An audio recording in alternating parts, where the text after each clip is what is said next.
Welcome to the course PostgreSQL for Oracle DBAs. Before I give details about this course, let me give a short introduction about myself. I have over 20 years of experience in handling multiple database technologies, and currently I'm working as an IT system architect in an MNC. My LinkedIn profile is mentioned here. You can reach out to me through this. I have primarily been an Oracle DBA for most of my career. When I was asked to handle my first Postgres database, I started searching for books online and looked for multiple online courses. However, I quickly lost patience reading the entire book. I really wish there was some book or a course which enabled me to leverage my existing Oracle DBA knowledge to quickly transition into Postgres. I did find multiple videos online for Postgres DBAs coming from Oracle background, but I didn't find anything which was structured as an end-to-end course.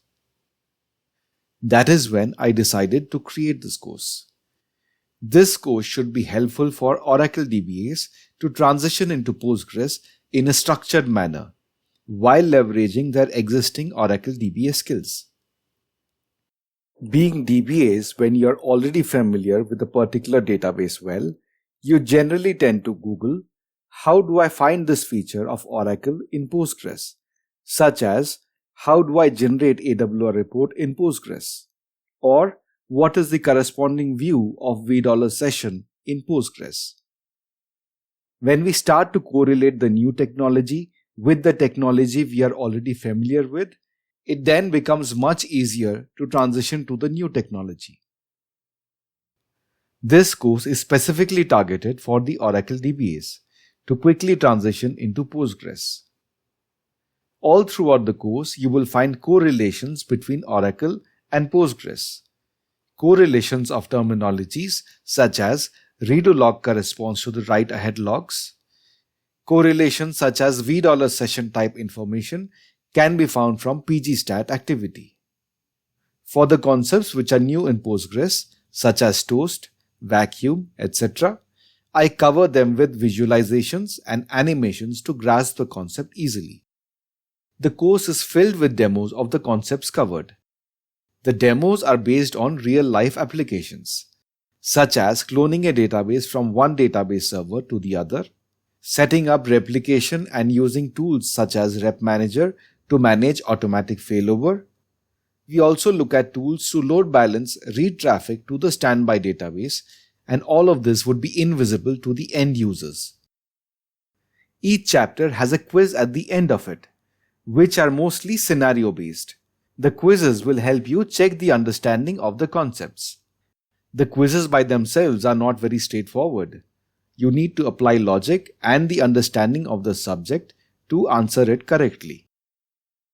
After the quiz, it's time for assignments.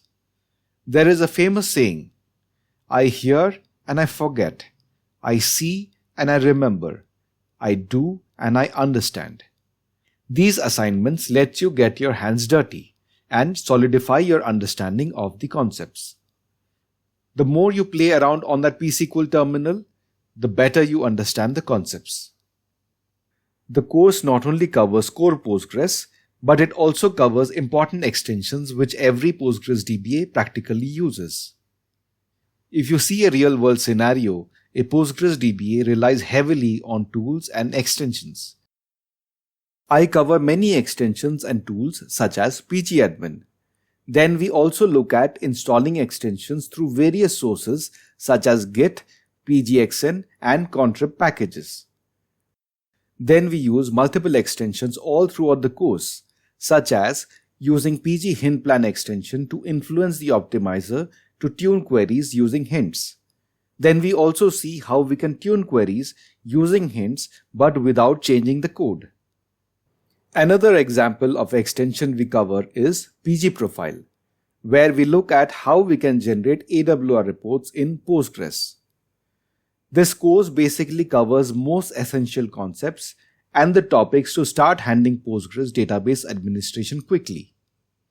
For this course, I would recommend you to go through the chapter contents first, then attempt the quiz to check the understanding of the concepts. and then finish the assignment for that particular chapter before proceeding to the next chapter.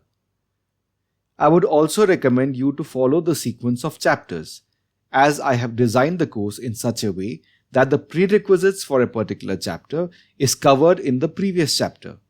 Such as when we do the backup and restore demo, we use pgadmin to validate the clone using the schema difference tool. That is why the pgadmin chapter is covered before the backup and restore chapter.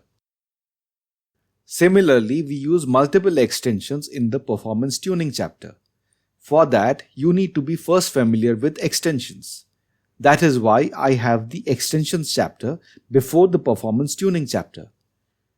Also, before any demo, I cover the theory and the concepts behind it prior to the demo. So I would highly recommend you to follow the flow as it was designed here for gaining the best out of this course. Coming up is a preview of what you can expect in this course. All the best and enjoy the journey learning Postgres.